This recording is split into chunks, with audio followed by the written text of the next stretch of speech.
여러분들도 많이 분주하시겠지만 저도 정말 정신 똑바로 차리지 않으면 밥이 입으로 들어가는지 코로 들어가는지 알 수가 없을 정도로 그렇게 분주하게 지금 보내고 있습니다.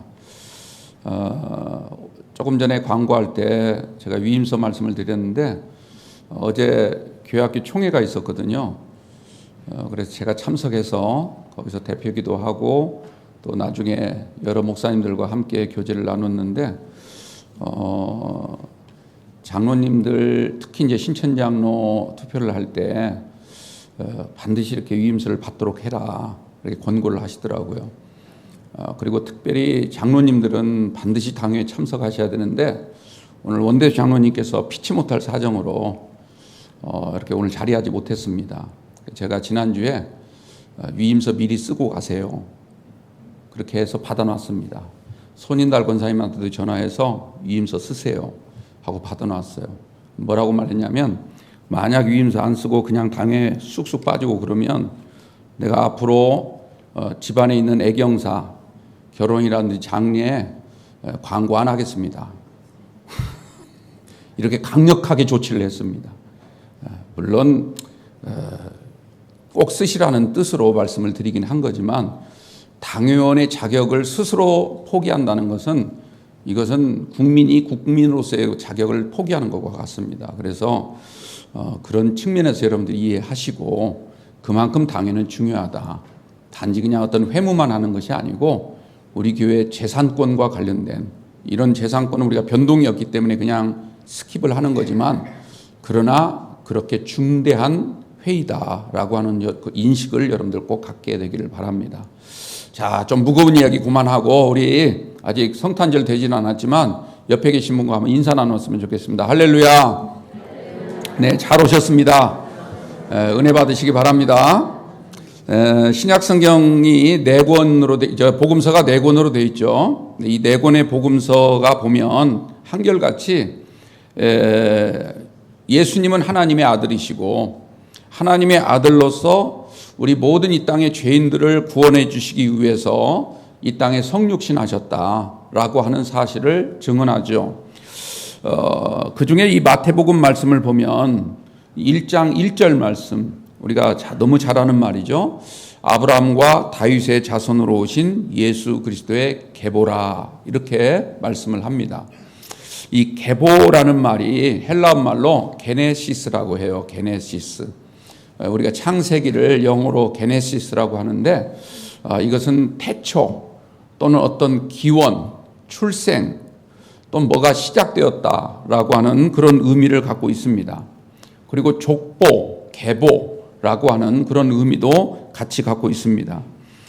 그런데 이 기원이라는 말, 그러니까 게네시스라고 하는 이 단어는 단지 어떤 시간적인 의미를 갖고 있다든지 그래서 그 시간의 첫 출발, 첫 시간을 가리키는 그런 시간적 의미라기보다는 이것은 이 사건은 신적인 사건이다. 이것을 우리에게 가르쳐주고 있습니다. 이것은 신적인 사건이라는 것을 보여주기 위한 징조라고 하는 것이죠. 그러니까 오늘 우리가 18절부터 읽었잖아요. 근데 앞에 있는 1절에서 17절까지 말씀을 보면 계속 낳고 이렇게 되어 있죠. 그래서 얼핏 보기에는 이게 예수님의 가계, 예수님의 혈통에 대해서 알려주는 것 같이 보이지만 그러나 그게 중요한 것이 아니라 예수님이 사람의 혈통을 통해서 오셨다 할지라도 예수님의 오심은 하나님의 사건이었다라고 하는 것입니다. 즉 구원 역사의 징조가 된다라는 것이죠. 오늘 우리가 읽은 18절 말씀 다시 한번 보십시오. 예수 그리스도의 나심은 이러하니라 이렇게 시작을 하죠. 여기서 나심이라는 말도 똑같이 게네시스입니다. 똑같이 게네시스예요. 그러니까 낳았다는 뜻도 있지만 사실 이 말씀의 뜻은 예수 그리스도의 아버지가 누구시고 또 어머니가 누구시고 어떤 족보, 어떤 혈통을 통해서 나셨나 이것을 우리에게 가르쳐주기 위해서 주신 말씀이 아니라 비록 예수 그리스도께서 육신의 몸 마리아를 통해서 이 땅에 태어나셨지만 그러나 이것은 누구의 사건이라고요? 하나님의 사건이다. 신적인 사건이다. 인간 구원을 위한 징조였다. 신호탄이었다라고 하는 것을 우리에게 일깨워주고 있습니다. 다시 말하자면 예수님의 탄생에 대한 역사적 실화를 알려주려는 의도보다는 이 사건은 오직 하나님만이 행하실 수 있는 신적인 은총이었다라는 것이죠.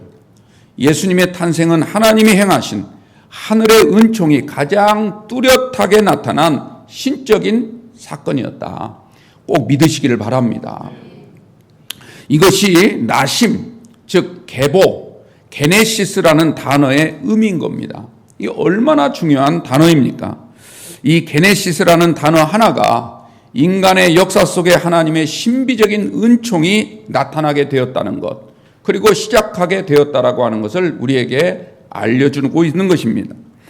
1절에서 17절까지 말씀은 아브라함과 다윗을 통해서 이런 인간적 혈통을 통해서 오셨지만 그러나 이것은 하나님의 사건이었다. 구원 역사의 신호탄이었다.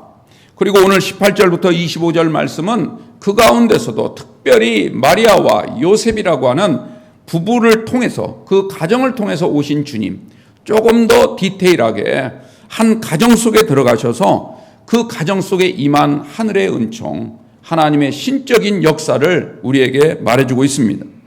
오늘 예수님을 낳은 마리아에게 초점을 맞춰서 하나님의 신적 사건을 우리가 한번 살펴보도록 하겠습니다.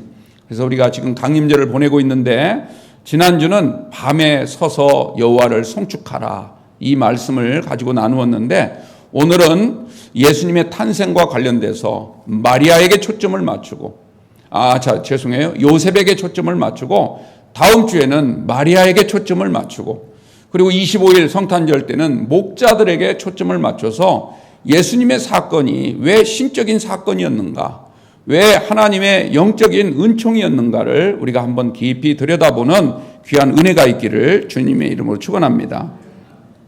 다시 한번 18절 말씀을 보죠. 예수 그리스도 예수의 나심은 이러하니라. 그의 어머니 마리아가 요셉과 동거하기 전에. 여러분들 여기서 마리아를 그의 어머니라고 소개하고 있죠. 그의 어머니라고 말하고 있지 않죠. 그냥 제가 자꾸 헷갈려서 지금 그의 어머니라고 말하고 있는데 이것은 이 혈통을 말하고 있는 단어가 아닙니다. 이 뜻을, 원문의 뜻을 정확히 풀어보면 그를 낳은 어머니다라는 뜻이 아니라 예수 그리스도를 낳는 역할을 감당한 여인이었다. 이렇게 풀이할 수가 있습니다. 다시 말하자면 마리아는 육신적으로는 물론 어머니지만 그러나 진정으로 예수님의 어머니라기보다는 예수님을 낳는 역할, 그 사명을 감당했던 여인임을 우리에게 말해주고 있습니다. 그 요셉을 설명할 때는 그의 아버지라고 말하지 않지요. 그냥 마리아의 약혼한 남자로만 소개하고 있습니다. 이렇게 예수 그리스도의 나심, 이 탄생 사건은 남녀 간의 어떤 육체적인 관계를 통해서 태어나신 것이 아니라 하나님이 베풀어 주신 신적인 은총이었다는 사실입니다. 예수님은 요셉과 마리아에 의해서 태어나신 그들의 아들이 아니라 하나님의 은총에 의해서 요셉과 마리아의 족보 가운데 들어오신 그 가운데 임하신 분이 바로 예수님이었다라고 하는 거죠. 이해하기가 좀 어렵죠? 우리 이 육신적인 것으로는 도저히 납득하기가 좀 어렵잖아요. 어려울 수밖에 없어요. 이게 하나님의 사건이기 때문에 우리가 이해하기가 어렵죠.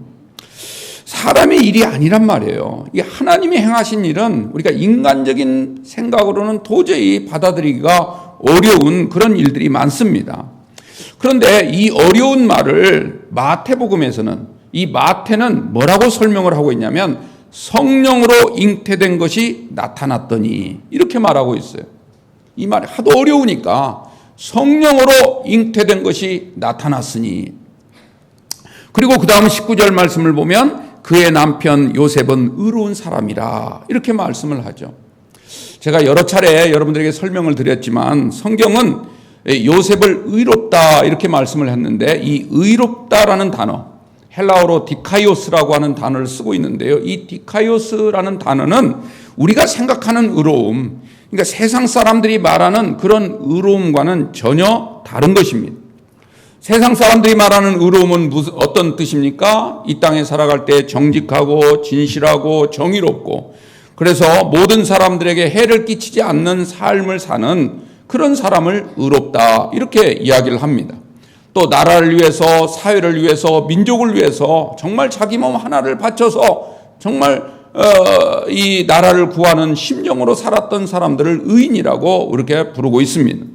또 유대인들 입장에서는 의롭다는 말이 어떻게 쓰이고 있냐면 하나님이 우리에게 주신 계명, 율법을 잘 지키는 사람, 이런 사람을 의롭다 이렇게 말을 합니다. 하지만 성경에서 하나님이 말씀하시는 의로움이라는 말의 뜻은 어떤 행위를 말하는 것이 아니라 하나님과의 관계를 뜻하는 것이다. 제가 이걸 여러 번 수없이 말씀을 드렸어요. 다시 말하자면 하나님이 우리를 보실 때 야, 너 참 의롭구나. 그러면 하나님이 누구를 의롭다 하시겠습니까? 자꾸 하나님을 찾는 사람, 어려워도 하나님 앞에 나와서 밤이라 할지라도 인생의 밤이 왔다 할지라도 하나님 전에 와서 하나님 앞에 손을 들고 하나님을 송축하며 하나님 앞에 간절히 도움을 청하는 그 사람, 그런 사람을 주님은 의롭다 이렇게 말씀을 하십니다. 하나님이 보시는 것은 물론 행위도 보십니다. 하지만 그보다도 먼저 나의 모든 삶을 책임지고 계시는 분은 하나님이십니다. 하나님에 대한 절대적 신뢰를 가지고, 즉 믿음을 가지고 하나님을 찾는 그 성도를 하나님은 의롭다 말씀을 하십니다. 하나님을 믿지 않는 불신자들도요, 세상에서 얼마나 의롭게 사는 사람들 많은지 모릅니다. 오히려 하나님을 믿는 교인들은요, 더 불의한 짓을 행하는 모습들도 많습니다. 이런 관점에서 우리가 바라본다면 교인과 교인이 아닌 사람과 구분하기가 힘들죠. 하지만 하나님께서는요, 우리를 바라보실 때 무엇을 바라보시는가? 세상에서 비록 우리가 여러 가지 연약한 모습으로 살았다 할지라도 우리가 하나님 앞에 나와서 진짜 하나님을 믿고 그 믿음으로 하나님을 찾으며 하나님께 도움을 청하는, 나는 죄인이기 때문에, 나는 연약하기 때문에 하나님 도움 없이는 살 수 없습니다. 간절히 주님을 의지하는 그런 사람을 가르쳐서 하나님은 의롭다 인정해 주신 줄로 믿습니다. 단지 입술의 고백만이 아니라 하나님과의 관계를 생각하면서 그 관계를 계속적으로 유지해 가려고 힘쓰는 사람, 절대 믿음으로 의롭다 절대적인 믿음을 가져야 우리가 하나님께 인정받을 수 있다는 사실을 믿고 그 믿음을 가지고 하나님 앞에 예배하는 자, 이런 사람을 하나님은 사랑하시는 줄 믿으시기 바랍니다. 우리가 마음을 다하고 뜻을 다하고 힘을 다해서 하나님을 사랑해야 된다는 거죠. 이게 좀 어려운 말이지만 이것을 뭐라고 표현할 수 있냐면 전인적인 사랑이라 이렇게 표현을 합니다. 그러니까 입술로만이 아니라 말로만이 아니라 어떤 한 차례의 행위로만이 아니라 우리의 모든 마음속 그리고 모든 생각과 모든 관심이 하나님께 두고 하나님을 향하여 나아가는 그런 믿음을 가지고 사는 성도를 하나님은 의롭다 인정해 주실 줄로 믿습니다. 여러분들 이 말도 어렵다면 오늘 말씀을 통해서 요셉의 모습을 잘 헤아려 보시기 바랍니다. 요셉이 어떻게 행동했길래 하나님이 그를 가르쳐서 의로운 사람이라 이렇게 말씀하셨는지 오늘 말씀에 잘 그 안에 힌트가 담겨 있어요. 다시 우리 19절 말씀 한번 볼까요? 19절 보니까 이렇게 되어 있습니다. 그의 남편 요셉은 의로운 사람이라 그를 드러내지 아니하고 가만히 끊고자 하여. 그것을 드러내지 아니했다라는 말이 무슨 말이냐면 자기 약혼녀가 임신을 했다는 거예요. 아무런 육체적 관계를 하지 않았는데도 불구하고 아기를 뱄다는 것이죠. 이게 있을 수 있는 일입니까? 여러분들 한번 잘 생각해 보십시오. 만약에 요셉이 의로운 사람이라고 했는데 요셉이 만약에 율법적인 의미로 율법적으로 의로운 사람이었다면 어떻게 해야 마땅할까요? 분명히 이 사실은 율법에 저촉이 되는 겁니다. 우리가 신명기 말씀을 읽어보면 약혼한 사람이 아직 같이 남녀가 한 집에 살기 이전에 만약 아기를 임신했다면 어떻게 하라고 했습니까? 돌로 쳐 죽이라 이렇게 되어 있어요. 그러니까 이 사실은 감춰서는 안 되는 일이죠. 오히려 드러내야 되는 일이고 밝혀내야 되는 일이 아니겠습니까? 그럼에도 불구하고 이 요셉은 그러지 아니했다는 거예요. 분명히 율법적으로는 그냥 놔둬서는 안 됩니다. 돌로 쳐도 어느 누구 한 사람 거기에 대해서 잘못됐다고 말하지 않습니다. 그런데도 요셉이 이것을 드러내지 아니하고 가만히 끊고자 했다라고 하는 것은 세상 사람들이 말하는 의로움이나 율법이 말하는 의로움과는 전혀 다른 성격을 가지고 있었다라고 하는 겁니다. 그렇다면 요셉의 의로움은 어떤 의로움이었을까? 아까도 말씀드렸지만 하나님과의 관계 안에서의 의로움이었습니다. 이 일에는 반드시 하나님의 어떤 뜻이 있겠지, 이렇게 믿었습니다. 하나님께 대한 절대적인 믿음을 가지고 있었기 때문에 요셉은 하나님의 뜻을 구하기 위해서 오늘 20절 말씀 보니까 요셉이 이 일을 생각할 때라고 말하고 있습니다. 여기서 생각할 때라는 말은 깊이 묵상했다는 뜻도 있지만 하나님 앞에 기도했다는 뜻입니다. 하나님, 이게 어떻게 된 일입니까? 하나님, 어떻게 해서 내 아내가 될 저 마리아가 지금 임신한 상태로 배가 불러오고 있는지 하나님, 도저히 나는 납득이 되지 않습니다. 이 일이 어떻게 됐습니까? 어떻게 된 일입니까? 그것을 깊이 기도하면서 생각했다는 겁니다. 보통 사람 같으면 생각할 필요조차 없는 거죠.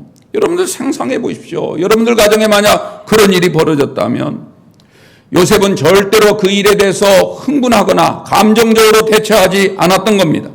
뭔지는 몰라도 분명히 여기에는 하나님의 뜻이 있을 거라는 확신을 가지고 하나님 앞에 기도했습니다. 이것은 요셉이 지금 이 순간만이 아니라 이미 이제까지 살아오면서 어떠한 일을 당하더라도 먼저 하나님께 뜻을 구하는 기도의 사람이었다라고 하는 것을 우리에게 알려주고 있습니다. 그는 평상시에도 무슨 일이 벌어지든 벌어지지 않든 항상 하나님 앞에 나와서 기도하는 기도의 생활을 했던 사람이었다라고 하는 거죠. 항상 기도할 때마다 하나님의 말씀이 어떤 말씀인지, 그리고 하나님은 그 말씀 가운데 어떤 뜻을 가지고 계시는지를 늘 생각하면서 그 말씀 가운데 하나님의 뜻을 구하려고 애썼던 사람이 요셉이었던 것입니다. 그 요셉은 하나님께 대한 절대적인 믿음을 가지고 있었다는 거죠. 이게 바로 요셉의 첫 번째 의로움이었습니다. 두 번째로 오늘 약혼녀, 이 마리아에 대한 그 관계를 한번 생각해 보십시오. 자, 마리아하고 약혼을 했습니다. 유대의 풍습을 보면 성인된 남자가 미리 약혼을 해요. 물론 뭐 어떤 가정이나 다 그런 건 아니지만 그래도 좀 괜찮은 가정들은 다 미리 약혼을 하고 바로 합방을 하는 것이 아니라 남자는 약혼을 했으면 그 아내를 데려와서 살 집을 미리 마련을 해야 됩니다. 그게 일종의 지참금이 되는 거죠. 열심히 일을 해서 자기 집을 다 마련을 하면 이제 신부를 찾아가서 그 신부를 정식으로 아내 삼아 자기 집으로 데려오는 것이죠. 예수님께서 요한복음 14장 말씀 보면 너희는 마음에 근심하거나 염려하지 마라. 내 아버지 집에 거할 곳이 많다. 그 거할 곳이 많지만 내가 너희를 위하여 다시 하늘나라 가서 너희를 위해 처소를 예비하러 갈 테니 그 모든 것이 다 예비되면 다시 너희에게 오리라, 재림하리라 약속을 하셨죠. 이것은 신랑 되신 예수께서 이미 우리와 약혼을 하시고 신부될 우리를 반드시 데려올 그날을 기약하고 살라고 우리에게 약속하신 줄 믿으시기 바랍니다. 그럼 우리가 주님이 다시 오실 그날까지 어떻게 해야 되겠습니까?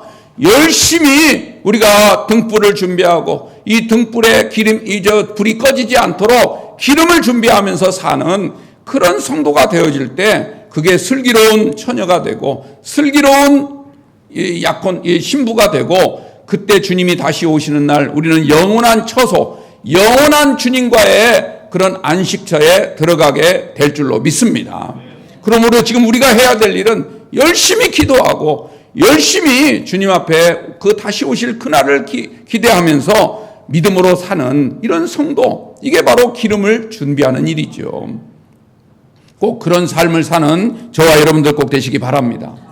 그런데 이 요셉이 마리아와 약혼을 하고 이제 아직 자기 집이 다 되지 않았는데 이제 거의 된 것 같아요. 그래서 아내를 데려올 때가 점점 다가오는데, 그런데 들려온 소식을 보니까 자기 약혼한 마리아가 임신을 했다는 거예요. 아기를 잉태했다는 거죠. 아무런 관계가 없었는데도 잉태를 했다는 거예요. 이 소식을 들은 요셉의 심정이 어땠겠습니까? 하늘이 무너지는 것 같았겠죠. 이게 무슨 일이냐? 말도 안 되는 소리 아니냐? 이렇게 흥분했을 거예요. 그럼에도 불구하고 이 요셉은 그러지 않았습니다. 요셉은 가만히 끊고자 했다는 겁니다. 이 말 속에 어떤 뜻이 담겨 있을까요? 그것은 요셉이 마리아를 평소에 생각할 때 마리아에 대해서도 아주 강한 신뢰감을 갖고 있었다는 뜻입니다.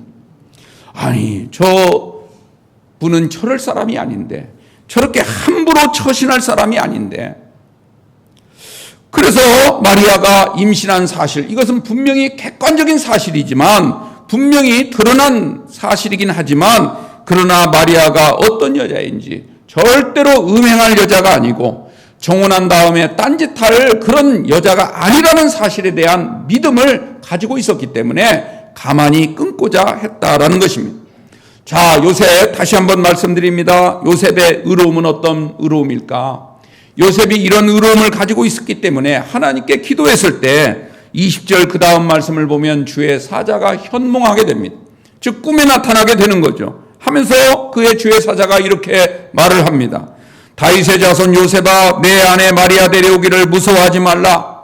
그에게 잉태된 자는 성령으로 된 것이라. 지금 하나님이 요셉에게 하신 말씀 무슨 뜻일까요? 다윗의 자손 요셉아 이렇게 부르고 있습니다. 이 말은 무슨 뜻입니까? 여기서도 이건 혈통과 관련된 단어가 아니에요. 이건 족보를 말하는 것이 아니라 너야말로 다윗의 후손답구나. 네 아내 될 자가 임신했다는 소식을 듣고도 하나님 앞에 나와서 먼저 기도하고 하나님의 뜻을 구하는 네 모습을 보니까 너는 이 시대, 지금 이 영적으로 캄캄한 암흑기와 같은 이런 때인데도 불구하고 너는 하나님을 믿는 신실함을 보니까 너야말로 다윗의 자손이구나 라고 요셉을 지금 인정하고 있는 겁니다. 지금 네 아내 될 여자 마리아가 임신한 것은 도덕적으로 볼 때나 율법적으로 볼 때나 도저히 용납할 수가 없다. 그것은 하나님도 아십니다. 나도 안다는 겁니다. 하지만 요셉아, 네 아내 데려오기를 무서워하지 말라. 왜냐하면 그 아기는 성령으로 잉태된 것이다. 이렇게 알려주셨습니다. 그리고 이어서 또 말씀을 하십니다. 아들을 낳으리니 이름을 예수라 하라. 이는 그가 자기 백성을 그들의 죄에서 구원할 자심이라 하니라. 이 모든 일이 된 것은 주께서 선지자로 하신 말씀을 이루려 하심이니 이르시되 보라 처녀가 잉태하여 아들을 낳을 것이요 그의 이름은 임마누엘이라 하리라 하셨으니 이를 번역한즉 하나님이 우리와 함께 계시다 함이라. 요셉에게 있어서는요 정말 상상치도 못했던 그런 일 아니었습니까? 놀라운 그런 메시지였죠.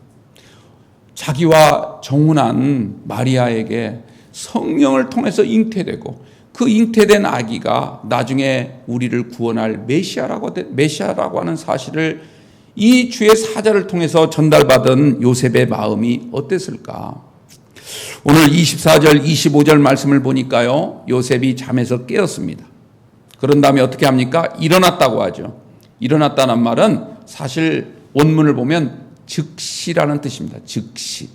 하나님의 말씀을 받은 즉시. 그가 어떻게 했습니까? 주의 사자가 분부한 대로 행하였다라고 말합니다. 그래서 그의 아내를 데려왔다.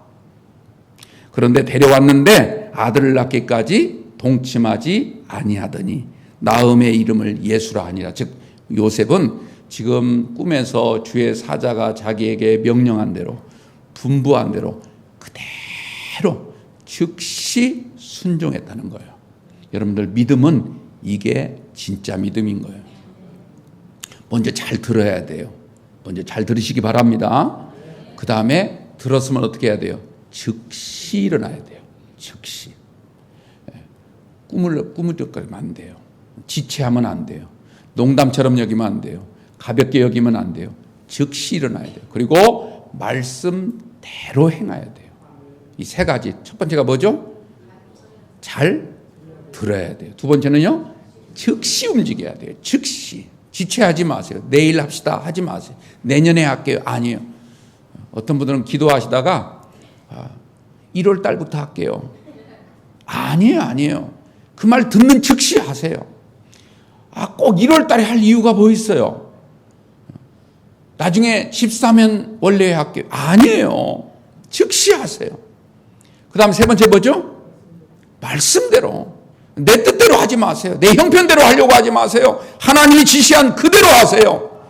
그게 복 받는 비결이에요. 이 땅에서의 승리하는 비결인 줄로 믿습니다. 요셉이 그렇게 했어요. 세 가지 행동 나오잖아요. 마리아를 데려왔어요.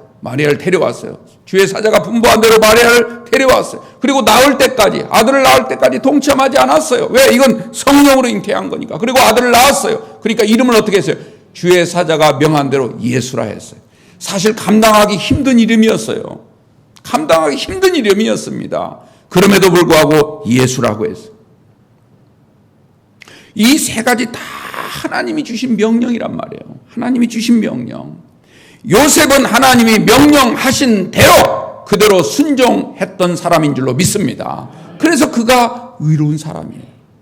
의로운 사람은 다른 사람이 아니에요. 하나님의 말씀을 잘 듣고 즉시 일어나고 그대로 행하는 것. 이 세 가지가 하나님께서 기뻐하실 만한, 우리를 보실 때 의롭게 여기실 만한 믿음인 줄 믿으시기 바랍니다. 그런데 더 중요한 것은 여러분들 요셉이 이 마리아를 아내로 데리고 왔잖아요. 그리고 낳을 때까지, 아들을 낳을 때까지 동참하지 않았대요. 그런데 아들을 낳은 후에는 어떻게 했는가? 아들을 낳은 후에는 동침했어요. 그래서 나중에 육신의 아들들을 낳게 돼요. 육신의 아들들을 낳았다고요. 요셉이 얼마나 깨름지겠습니까?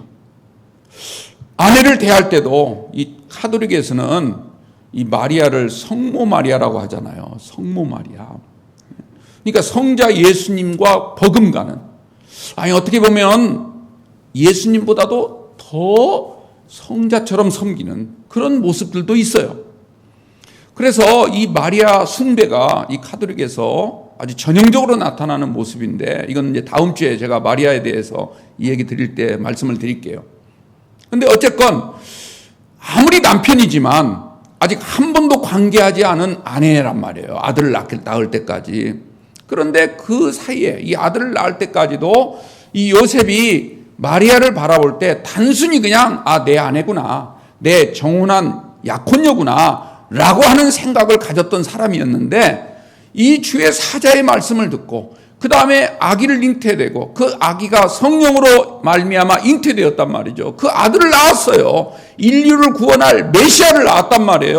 그 과정을 지켜보면서 이 요셉이 마리아 건든다는 표현이 조금 이상한데, 합방하는 게 얼마나 두려웠겠습니까? 얼마나 게름지겠습니까?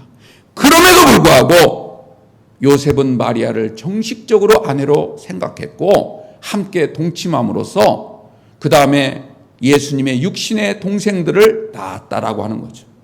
그 가운데 야고보라고 하는 주님의 동생이 있습니다. 이 야고보는요, 나중에 초대교회, 저 예루살렘에 세워졌던 초대교회 최고 책임자가 되어서 그 어려웠던 그 모진 박해의 시대에 교회를 끝까지 지키고 끝까지 이 교회가 살아남게 하는데 큰 역할을 감당했던, 그래서 성경을 보면 그 야고보를 가리켜서 기둥과 같은 야고보다 이렇게 말을 합니다. 그런 동생들을 이 요셉과 마리아가 낳았다라고 하는 것입니다. 다시 말하자면 아들을 낳은 뒤에는 또 다른 아들들을 낳을 정도로 정상적인 부부 생활을 했다는 거죠.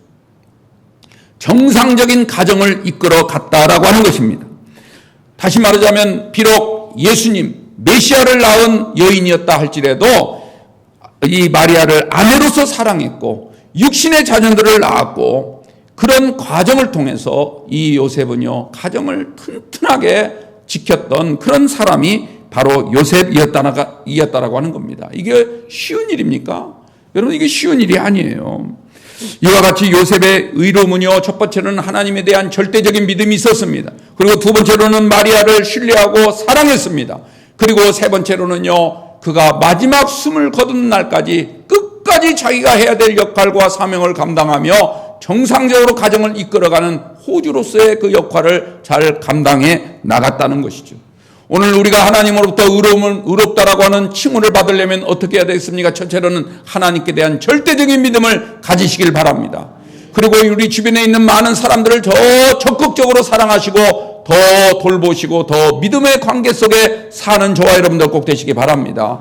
그리고 우리가 해야 될 일, 세상 속에서 나에게 맡겨진 역할, 나의 가정과 나의 직장과 나의 사업장과 어느 곳에 있든지 그곳에서 하나님의 자녀로서의 그런 정상적인 생활을 해 나갈 수 있는 그런 삶을 살아갈 때 하나님께서 우리를 보시고 의롭구나 인정해 주실 줄로 믿습니다. 너는 디카이오스 하늘의 의를 가졌구나. 하나님이 그러한 인정을 받을 여러분들이 꼭 되시기를 주님의 이름으로 축원합니다. 우리는 여기서 이 땅에 육신으로 오신 예수님을 한번 생각해 보십시오. 예수님은 율법으로나 속죄제로는 안 되는 대속의 은총을 우리 가운데 행하셨습니다. 우리의 모든 죄를 다 용서하신 주님의 그 놀라운 자비와 사랑을 우리는 절대 잊어서는 안 될 줄로 믿습니다. 이 놀라운 은혜, 이 크신 은혜가 우리 가운데 어떻게 다가올 수 있었을까? 한번 잘 생각해 보십시오. 여기에는 바로 요셉의 의로움이 있었던 것입니다. 요셉 한 사람의 의로움, 하나님께 대한 절대적인 믿음, 그리고 그 말씀을 잘 듣고 듣자마자 바로 일어나 행하기 시작하고 그리고 말씀대로 순종했던 요셉의 의로운 믿음이 있었기 때문에 가능했다라고 하는 거죠. 만약에 요셉의 의로움이 없었다면, 요셉이 하나님에 대해서 믿음도 없고 절대적인 순종도 하지 않았다면 어떻게 됐겠습니까? 예수님은 존재하지 않았을 겁니다. 그렇다면 오늘 우리 주님이 최후 구원의 역사를 완성하시기 위해서 다시 이 땅에 오실 텐데, 언젠가는 이 땅에 다시 재림하실 텐데, 오실 때까지 오늘 이 시간 우리에게 요구하는 것이 무엇일까? 한번 잘 생각해 보십시오. 바로 우리에게 요구하는 것은 의로움입니다. 요셉과 같은 의로움, 이것을 오늘 우리에게 요구하고 계신다는 사실을 기억하십시오. 오늘 저와 여러분들이 요셉과도 같은 의로운 사람이 되시기를 주님의 이름으로 축원합니다. 요셉과 같은 의로움이 뭐라고요? 하나님께 대한 절대적인 믿음, 그리고 이웃을 늘 생각하고 사랑으로 돌볼 줄 아는 넉넉한 마음, 그리고 우리가 살아가는 생업의 현장에서 열심히 하나님의 빛의 자녀로서 우리가 사명을 다하고 그리고 사람들에게 항상 믿음의 사람이라고 하는 증거를 보이며 나아갈 수 있는 그런 믿음, 교회 안에서의만의 믿음이 아니라 이 믿음이 세상 속으로 확산되어 나가고 작은 불꽃 하나가 유언의 불길처럼 세상 모든 곳곳을 밝힐 수 있을 만한 그런 믿음의 불꽃으로 살아가는 그 믿음, 그게 오늘 여러분들의 믿음이 되시기를 축원합니다. 다시 한번 말씀드립니다. 요셉의 의로움은 율법적으로나 세상의 법으로 그런 의로움이 아니에요. 세상 가치로 보는 그런 의로움과는 전혀 다른 훨씬 차원 높은 의로움입니다. 요셉의 의로움은 우리가 아무리 율법을 잘 지키고 살아도 안 된다는 것을 알려주는 거예요. 율법이 중요치 않다는 얘기가 아니라 율법을 지키는 것만으로는 안 된다는 거죠. 요셉은 주님의 자비와 은혜가 없이는 살아갈 수 없다는 것, 절대로 구원받을 수 없다는 사실을 믿었습니다. 그리고 또한 언젠가 이 땅에 다시 오시겠다고 말씀하신 주님의 재림에 대한 언약을 믿고 끝까지 하나님 앞에 나아가 기도했기에 그 가정 가운데 놀라운 신의 은총이, 신적인 사건이 임하게 된 줄로 믿습니다. 그러므로 요셉의 가정은 또 하나의 게네시스가 된 거예요. 그래서 성경에 바로 주님의 게네시스 안에 기록이 되었다, 이런 말씀입니다. 오늘 우리도 주님이 다시 오실 그날까지, 우리가 주님을 다시 만날 그날까지 요셉과 같은 믿음으로 또 의로움으로 또 요셉이 보여준 순종함으로 나아가게 되기를 축원합니다. 율법을 뛰어넘어서 하나님의 긍휼과 자비를 믿으시고 주님이 우리의 모든 죄를 용서해 주셨다는 이 사실을 믿는 저와 여러분들 되시기를 바랍니다. 그리고 날마다 자신의 삶에서 믿음과 순종함이 나타날 수 있도록, 그리고 항상 주님에 대한 믿음을 가지고 하나님이 우리를 의롭다 인정하실 만한 그런 삶을 살아감으로써 주님이 다시 이 땅에 오실 재림의 길을 미리 준비하고 예비하고 나아갈 수 있는 우리 영광의 귀한 성도님들이 꼭 되어지시기를 예수님의 이름으로 축원드립니다. 하나님 아버지 감사합니다.